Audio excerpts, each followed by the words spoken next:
नमस्कार सभी को। आरसीटी से कैंसर हो जाता है। आरसीटी कराने से, रूट कैनाल ट्रीटमेंट दांत का कराने से कैंसर हो जाता है। मत कराइएगा, वरना दर्द होगा, परेशानी होगी। कोई बात नहीं, झेल लो, कैंसर तो नहीं होगा।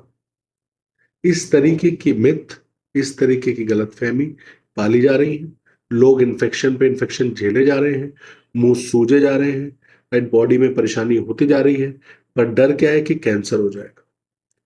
इस बारे में मैं बात नहीं करना चाहता, क्योंकि शायद आपको लगे कि ये तो खुद डेंटिस्ट हैं, आरसीटी स्पेशलिस्ट हैं, ये तो इसी तरफ बोलेंगे।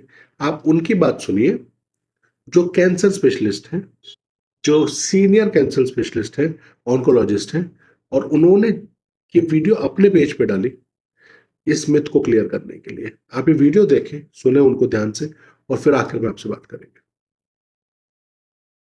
के नए विलन मिले हैं डेंटिस्ट।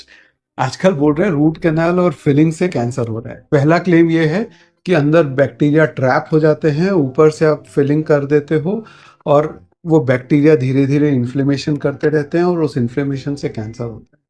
देखिए, रूट कैनाल हो या फिलिंग हो, पहले जितने भी डेड और इन्फेक्टेड टिश्यू है उसको निकाल के उसके बाद ही होता है। तो उस प्रोसीजर से बैक्टीरिया बढ़ते नहीं हैं, कम होते हैं। और अगर अंदर बैक्टीरिया ट्रैप्ड रहेंगे और इन्फ्लेमेशन होता रहेगा, आपको उस दांत में सिवियर थ्रॉबिंग पेन होएगा। मेरे रूट कैनाल भी हो चुके हैं और मैंने वो पेन एक्सपीरियंस भी किया है। एक्सपीरियंस से बता रहा हूँ, बहुत खराब पेन होता है। तो अगर इन्फ्लेमेशन कम करना है तो दांत को ट्रीट न करना सबसे खराब ऑप्शन है। फिर बोलते हैं कि उसमें फिलिंग्स में हैवी मेटल्स मर्क्यूरी टाइप के होते हैं, उससे कैंसर हो जाता है। तो पुराने जमाने की जो फिलिंग्स होती थी ना, उसमें थोड़ा मर्क्यूरी हुआ करता था। ये 1900s के ज़माने के आसपास की थ्योरी है जो इंडिया के सोशल मीडिया में अभी अभी फैल रही है। पिछले 25-30 साल में अगर आपने फिलिंग कराई है तो उसमें कोई मर्क्यूरी नहीं है, और पहले की मर्क्यूरी से भी कोई प्रॉब्लम नहीं होता था। अब हमारे पास बेटर मटेरियल्स आ गए हैं, इसलिए अब हम वो यूज करते हैं। एक ये भी क्लेम चल रहा है कि 97% लोग जिनको कैंसर हुआ है उनको कभी ना कभी रूट कैनाल हुआ था। ये किस स्टडी के बेसिस पे बोल रहे हैं पता नहीं, किसने किया पता नहीं। देखिए, डराने वाले डराते रहेंगे, अपने को अपना दिमाग लगाना है। इनमें से किसी भी बात में 5% की भी सच्चाई नहीं। मैं एक भी डेंटिस्ट या ऑन्कोलॉजिस्ट को नहीं जानता हूँ जिसने कैंसर हो जाएगा इस डर से अपने दांत का इलाज नहीं कराया। इससे सिंपल क्या टेस्ट हो सकता है? मेरा खुद के हो चुका है।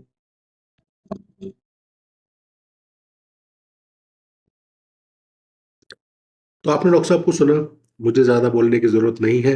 उन्होंने काफी चीजें बताई। ऐसी मिथ आए दिन आती रहती हैं, हमने कई बार खुद क्लियर की है। जैसे एक मेरे पेशेंट दांत नहीं निकलवा रहे थे, ये सोच के कि मैं दांत निकलवाऊंगा तो मेरी आंख की रोशनी चली जाएगी। ऐसा किसी के साथ हुआ था, मुझे पता है। और वो इतना पेन में आए, उसके बाद आखिर में उनको उसको इन्फेक्शन को निकलवाना ही पड़ा दांत को, और वो रिलीफ में आए। तब वो मेरे पास मुझे थैंक यू बोलने आए कि थैंक यू डॉक्टर साहब, आपने इसको निकाल दिया, वरना मैं तो इसी डर के मारे कि मेरी आंख चली जाएगी और मैं इसको निकलवाता नहीं रहा था। ऐसे ही कई लोग पायरिया लेके आते हैं बहुत भरा हुआ मुंह में, पर सफाई नहीं करानी क्योंकि उनको लगता है कि दांत और खराब हो जाएंगे। ये सब मिथ है जो मैं क्लियर कर सकता हूँ, क्लियर कैंसर वाले भी कर सकता हूँ। पर बहुत जरूरी था कि आप उसके मुंह से सुने जिसने इस चीज पे इतना काम, समय और पढ़ाई करके अपना जीवन बिताया। तो धन्यवाद सुनने के लिए। आई होप आपके माइंड में कोई क्लैरिटी आई होगी। ये चीज बनाने का मकसद ये था, उद्देश्य था, कि आप सब पढ़े लिखे लोग हैं। कई लोग ऐसे भी हैं इस दुनिया में जो इतने पढ़े लिख नहीं पाए, अपॉर्चुनिटी नहीं मिल पाई, और ऐसी वीडियोस देख के वो दर्द में तड़पते रहते हैं।